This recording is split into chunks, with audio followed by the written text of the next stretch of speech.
None of you would understand that. None of you. But yet, you want to know what kind of parent I am. No, I never got the paternity test established because I'm one of those stand-up guys, and if I feel like that I did something, I'm gonna take care of it. So why would you go through that? I'm trying to work my marriage out. I knew that I slept with his mom.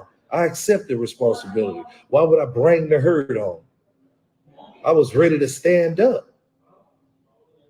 You know how hard it was for my wife to accept that? My ex-wife to accept that? Very, very hard living through that. But I kept it quiet. I kept it quiet all this time. And again, I'm still not badgering anybody. I just want y'all to know it's fathers out there, it's mothers out there. You haven't heard me badmouth a woman in my life. I just told y'all I got so much support from women in this here, you would not believe it.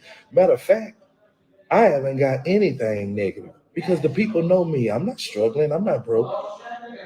Again, you want to know what type of father I am? I'm a single father of a son right now that's a junior in college.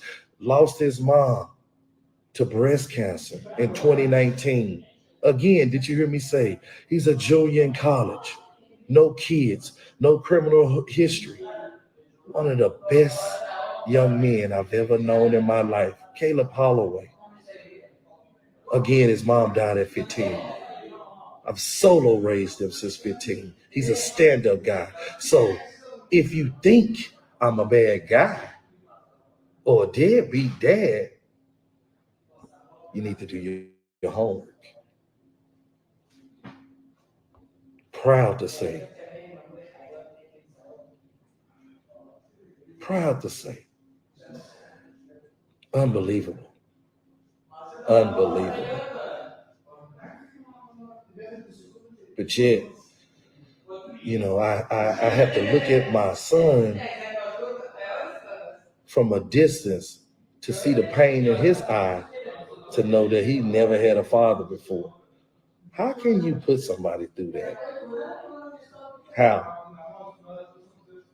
Again, I'm not bashing anybody at all, anybody at all. But they have been wearing me out. And it's time.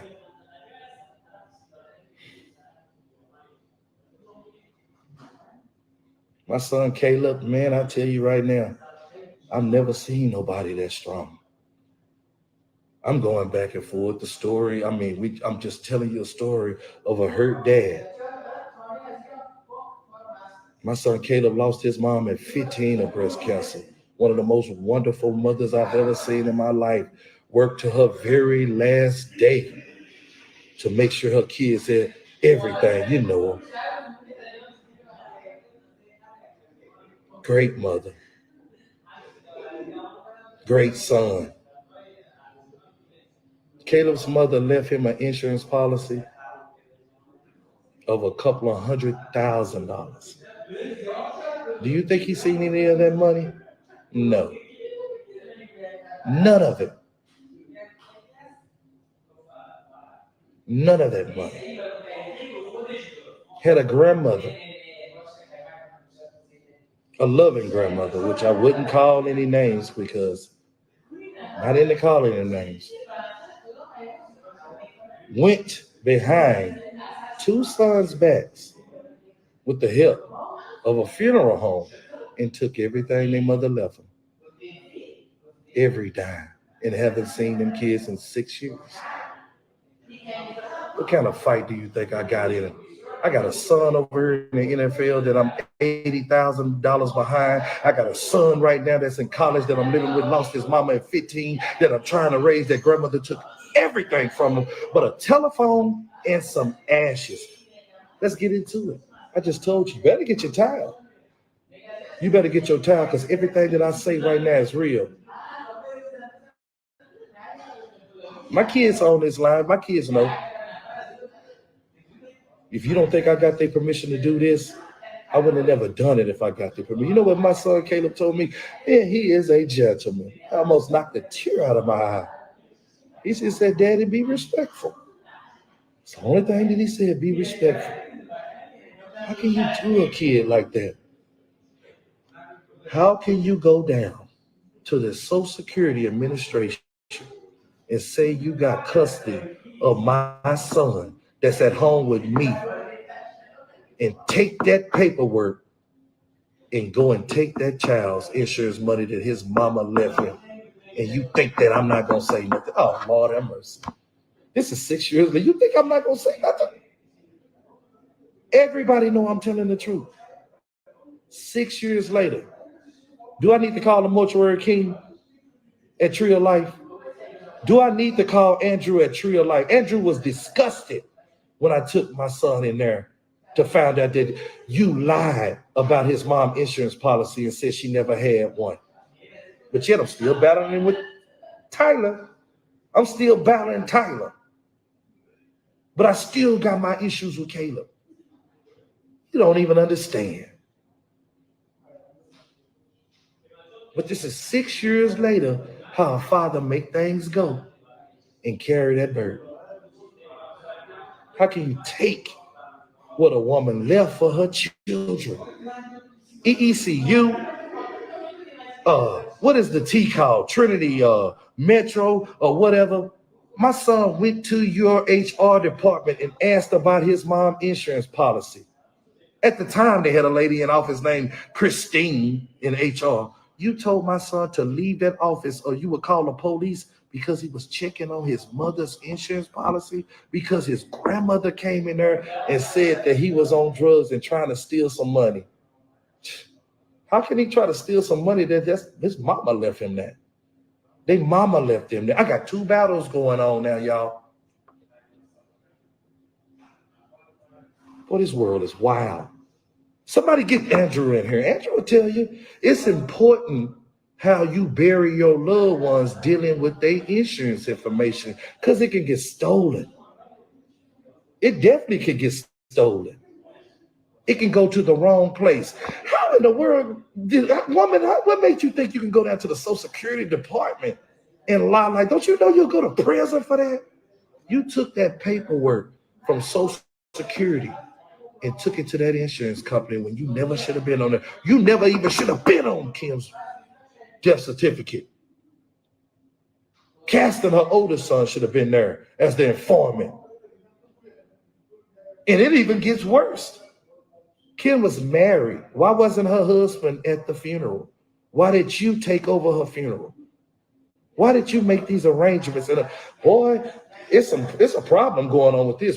Somebody need to give me the number to the funeral board, because when we look at that funeral record, how are you going to have a mother and an auntie off in a death record? There go Andrew, get him on there. A mother and an auntie on a death record, and not have her oldest son, 27 years old, and a husband.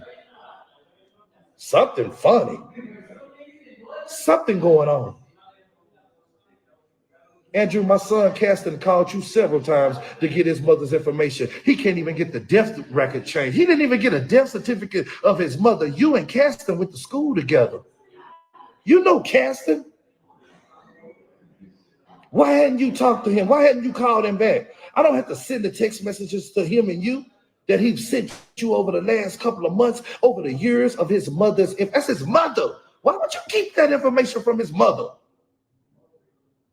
You should give him that information, because you heard his grandmother on the phone when we came down there in November when I was burying my sister last year with y'all. You heard his grandmother say, I don't know nothing about no insurance policy. And that insurance policy has already been cashed. It was sent out to my youngest son, which was a minor, which was at my house. But nobody want to say nothing. My son can't even take the death certificate down there to even get what his mama had. I mean, nothing. The only thing in 6 years they received from their mama was some ashes and a telephone. Are you crazy? Are you crazy? But yet I'm still dealing with Tyler. Because you know what? I didn't want to say nothing about Tyler when it first came out because I was a dad over here saying if I brought that up now, what everybody gonna think? He hadn't even made the team yet. So why would I bring that up then? I waited.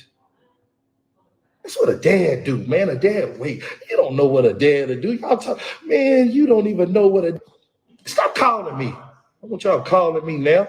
You see, I'm on a live trying to explain something about my children. Don't call my phone. Sure. You had all this time to talk to me. I don't need you talking to me now. Don't call my phone. I'm telling you, I can't make this up. I cannot, man. My children have been affected. My children have been hurt by this, by women that's supposed to love them. Let me say this again. If I lied about any of this information that I'm saying right now, I want to be prosecuted in the highest of fine and the highest of jail time. If anything that I